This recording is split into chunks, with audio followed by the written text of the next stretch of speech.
श्रीमद् भागवत कथा भाग 65 द्वितीय स्कंद अध्याय 5 मंदं हसन्तं प्रभया लसन्तं जनस्य चित्तं सततं हरन्तं वेणुनितान्तं मधुवादयन्तं बालमुकुन्दं स्मरामि बालमुकुन्दं स्मरामि।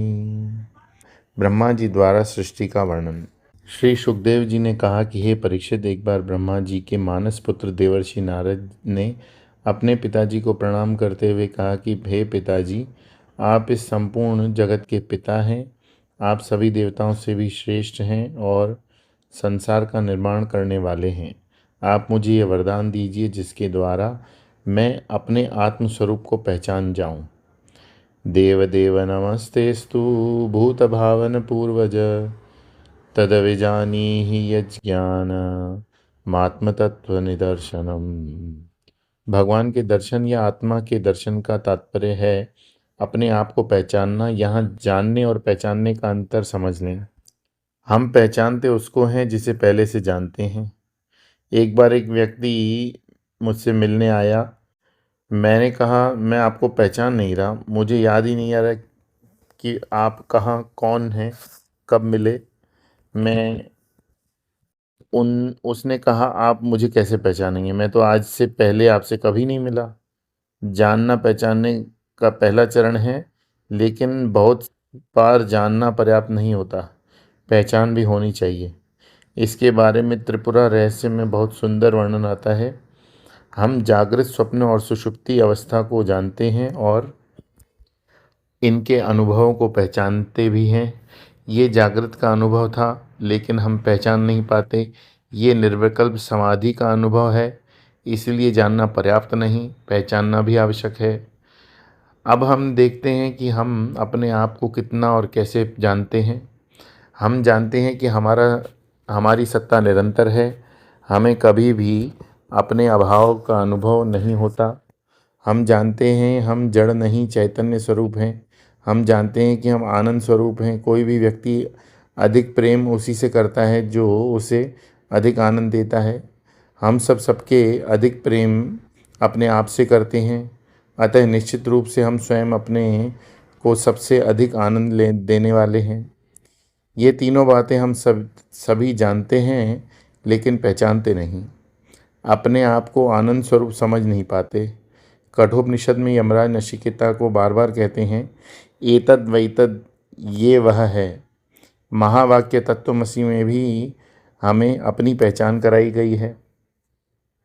यहाँ नारद जी ने जो प्रश्न किया ब्रह्मा जी से पूछे हैं, वैसे ही प्रश्न नचिकेता ने यमराज से पूछे हैं। नारद जी कहते हैं, हे भगवान, आप तो सब जानते हैं, कृपया मेरे इन प्रश्नों के उत्तर दीजिए। आप किसके आधार पर ठहरे हुए हैं? आपको ये ज्ञान कहाँ से मिला? आपने अकेले ही अपनी माया से ये सृष्टि निर्माण की। जैसे मकड़ी अपने मुख से ही धागा निकालकर जाल बुनती है, लेकिन उसमें स्वयं नहीं फंसती, उसी प्रकार आपने अपनी संपूर्ण शक्तियों को इकट्ठा करके संसार को बनाया, लेकिन आप स्वयं उससे प्रभावित नहीं होते। यह सब देखकर मुझे बड़ा आश्चर्य होता है। आप अपने बारे में कुछ बताइए। आप इस जगत के निर्माणकर्ता और ईश्वर हैं। इतना होने पर भी आपने तपस्या की। जो स्वतंत्र होता है उसे किसी की तपस्या नहीं करनी पड़ती। आपने जिसकी तपस्या की वो निश्चय ही आपसे बड़ा होगा। कृपया करके मुझे बताइए कि आपके स्वामी कौन हैं?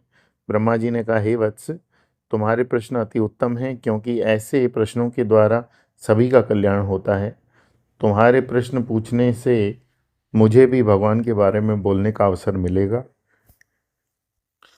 तुमने मेरे बारे में जो कहा वह ठीक ही है, क्योंकि जब तक तुमको मुझसे ही ऊपर वाले परम तत्व के बारे में समझ में नहीं आती, तब तक तुमको सर्वत्र मेरा ही प्रभाव जान पड़ेगा। वत्स, जैसे सूर्य, चंद्र, अग्नि, नक्षत्र, ग्रह इत्यादि भगवान के प्रकाश से प्रकाशित होकर संसार में अपना प्रकाश बिखेर रहे हैं, वैसे ही मैं भी उन्हीं के प्रकाश से प्रकाशित होकर संसार को चेतन बना रहा हूँ। जिनकी माया के वशीभूत होकर लोग मुझे जगतगुरु समझते हैं, मैं उन्हीं वासुदेव भगवान को प्रणाम कर उनका ही ध्यान करता हूँ। तस्मै नमो भगवते वासुदेवाय धीमहि यन्मायया दुर्जयया मां ब्रुवन्ति जगद्गुरुम। जगत में सब कुछ भगवान की इच्छा से और उन्हीं की शक्ति से हो रहा है। ब्रह्मा जी भी जानते हैं कि वास्तव में में कुछ भी नहीं कर रहे। लोग ब्रह्मश उन्हें जगतगुरु मान लेते हैं। ज्ञानी का दृष्टिकोण ऐसा ही होता है, लेकिन हम जो अज्ञानी हैं, हमारे द्वारा यदि कुछ अच्छा हो रहा है तो हम गर्व में भर उठते हैं। जैसे मैंने जगत का भला किया, अहंकार विमूढ़ात्मा करता हम इति मन्यते। हमें लगता है कि हम दूसरे का भला करते हैं, जबकि सच में यह है कि हम स्वयं अपना भला तो कर नहीं पाते, दूसरे का क्या करेंगे। कौन सा पति है जो ये नहीं जानता कि उसकी पत्नी उसकी कहे अनुसार चले। कौन सी पत्नी है ये नहीं चाहती कि पति उसी की बात माने। और कौन से पति पत्नी है जो ये नहीं चाहते कि उनके बच्चे वही करें जो वे कहते हैं। लेकिन क्या ऐसा होता है? इसका विश्लेषण करें। हमारे बच्चे अपने मन से परेशान हैं, मन के गुलाम लगे हुए हैं। हम भी उनसे कम नहीं। हम भी अपने मन के मारे हुए हैं, उसी के इशारों पर नाचते हैं। एक दरिद्री गुलाम दूसरे दरिद्री गुलाम को नियंत्रण में लाना चाहता है। क्या वह संभव हो सकता है? इसलिए प्रयत्न तो हमारा यही होना चाहिए कि स्वयं अपने मन की गुलामी से छूटने का प्रयत्न करें, लेकिन दूसरे पर अपना नियंत्रण करने की बात तो कदापि मन में न लाएं। यही समझने का प्रयत्न करें कि लोग भले ही मुझे बड़ा शक्तिशाली समझें, लेकिन सच तो यह है कि मेरी शक्ति जो चैतन्य की ही शक्ति है, मैं स्वयं कुछ भी नहीं। यहाँ ब्रह्मा जी ने प्रकाश रूप से परमात्मा का वर्णन करते हुए कहा कि वह स्वयं प्रकाश है।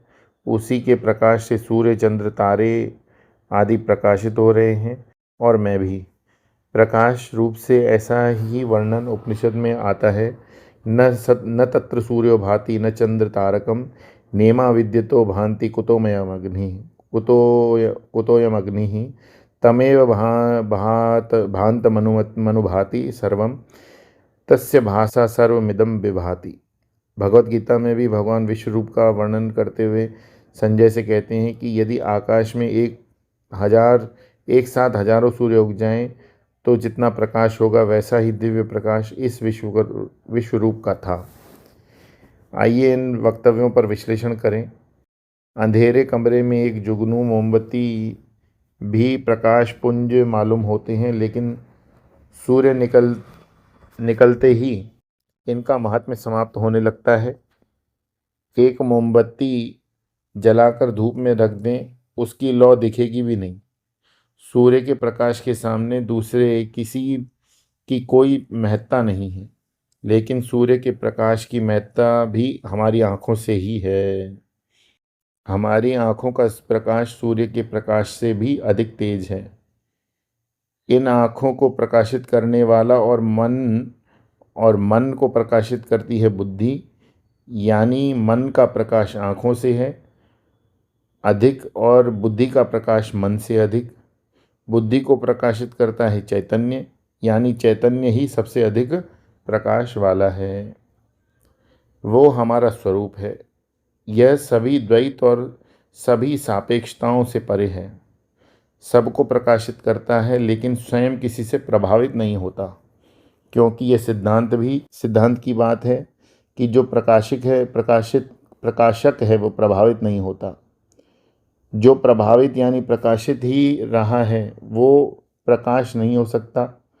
चैतन्य रूप से हमारी समस्त क्रियाओं का ये जो प्रकाशक है वो परमात्मा है। जो इस तत्व को नहीं जानते वे कहते हैं कि ब्रह्मा जी ने जगत का निर्माण किया, लेकिन ब्रह्मा जी कहते हैं कि मैंने कुछ नहीं किया। बोलिए श्री कृष्णचंद्र भगवान की जय।